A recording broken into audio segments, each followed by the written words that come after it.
Welcome back to my channel Roopa's vlog. ಇವತ್ತಿನ ವಿಡಿಯೋದಲ್ಲಿ ಮಕ್ಕಳ ದಿನಾಚರಣೆ ಭಾಷಣವನ್ನು ನೋಡೋಣ. ಎಲ್ಲರಿಗೂ ನಮಸ್ಕಾರ. ವೇದಿಕೆ ಮೇಲಿರುವ ಮುಖ್ಯ ಗುರುಗಳೇ, ಶಿಕ್ಷಕರೇ, ಅತಿಥಿ ಗಣ್ಯರೇ, ಪಾಲಕರೇ ಹಾಗೂ ನನ್ನ ನೆಚ್ಚಿನ ಸ್ನೇಹಿತರೆ, ನಿಮಗೆಲ್ಲರಿಗೂ ಮಕ್ಕಳ ದಿನಾಚರಣೆಯ ಶುಭಾಶಯಗಳು.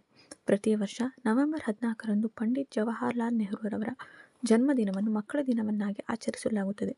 ಮಕ್ಕಳ ಮೇಲಿನ ಅಪಾರ ಪ್ರೀತಿ ಮತ್ತು ವಾತ್ಸಲ್ಯದಿಂದಾಗಿ ಅವರ ಜನ್ಮದಿನವನ್ನು ಪ್ರತಿ ವರ್ಷ ನವೆಂಬರ್ 14ರಂದು ಮಕ್ಕಳ ದಿನವನ್ನಾಗಿ ಆಚರಿಸಲಾಗುತ್ತದೆ.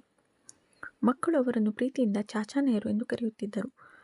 ಪಂಡಿತ್ ನೆಹರು ಹೇಳುತ್ತಿದ್ದರು, ಇಂದಿನ ಮಕ್ಕಳು ನಾಳಿನ ಭಾರತವನ್ನು ಕಟ್ಟುತ್ತಾರೆ. ಮಕ್ಕಳೇ ಈ ದೇಶದ ಭವಿಷ್ಯ. ಆದ್ದರಿಂದ ಅವರ ಶಿಕ್ಷಣ ಮತ್ತು ಕಲ್ಯಾಣಕ್ಕೆ ಹೆಚ್ಚಿನ ಗಮನ ನೀಡಬೇಕು. ಮಕ್ಕಳು ರಾಷ್ಟ್ರದ ಅಮೂಲ್ಯ ಆಸ್ತಿ ಮತ್ತು ಭವಿಷ್ಯದ ಭರವಸೆ. ಹಾಗಾಗಿ ಅವರು ಶಿಕ್ಷಣದಿಂದ ವಂಚಿತರಾಗಬಾರದು. ಮಕ್ಕಳ ದಿನಾಚರಣೆ ದಿನ ಶಾಲೆಗಳಲ್ಲಿ ಭಾಷಣ, ನೃತ್ಯ, ಚರ್ಚಾ ಸ್ಪರ್ಧೆ, ಕ್ರೀಡೆ ಹೀಗೆ ಹಲವು ಸ್ಪರ್ಧೆಗಳು ನಡೆಯುತ್ತದೆ. ಉತ್ತಮವಾಗಿ ಪ್ರದರ್ಶಿಸಿದ ಮಕ್ಕಳಿಗೆ ಪ್ರೋತ್ಸಾಹಿಸುವಂತೆ ಪುರಸ್ಕರಿಸಲಾಗುತ್ತದೆ. ಹಾಗೆ ಮಕ್ಕಳಿಗೆ ಉಡುಗೊರೆಗಳನ್ನು ಸಹ ನೀಡಲಾಗುತ್ತದೆ ಮತ್ತು ಸಿಹಿ ತಿಂಡಿಗಳನ್ನು ವಿತರಿಸಲಾಗುತ್ತದೆ. ನಮ್ಮೆಲ್ಲರ ಜವಾಬ್ದಾರಿ ಎಂದರೆ ಅಧ್ಯಯನ ಮಾಡುವುದು, ಹಿರಿಯರಿಗೆ ಗೌರವ ಮತ್ತು ಕಿರಿಯರಿಗೆ ಕಾಳಜಿ ತೋರಿಸುವುದು. ನಾವು ಕರುಣೆ, ಪ್ರಾಮಾಣಿಕತೆ ಮತ್ತು ಕೃತಜ್ಞತೆಯಂತಹ ಒಳ್ಳೆಯ ಗುಣಗಳನ್ನು ಬೆಳೆಸಿಕೊಳ್ಳಬೇಕು. ಈ ದಿನದಂದು ನಾವು ಮಕ್ಕಳ ಮೇಲಿನ ದೌರ್ಜನ್ಯ ಮತ್ತು ಬಾಲಕಾರ್ಮಿಕ ಪದ್ಧತಿಯನ್ನು ನಮ್ಮ ಕೈಲಾದ ಮಟ್ಟಿಗೆ ನಿಲ್ಲಿಸಲು ಪ್ರತಿಜ್ಞೆ ಮಾಡೋಣ.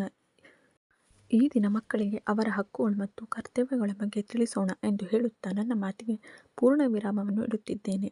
ಧನ್ಯವಾದಗಳು.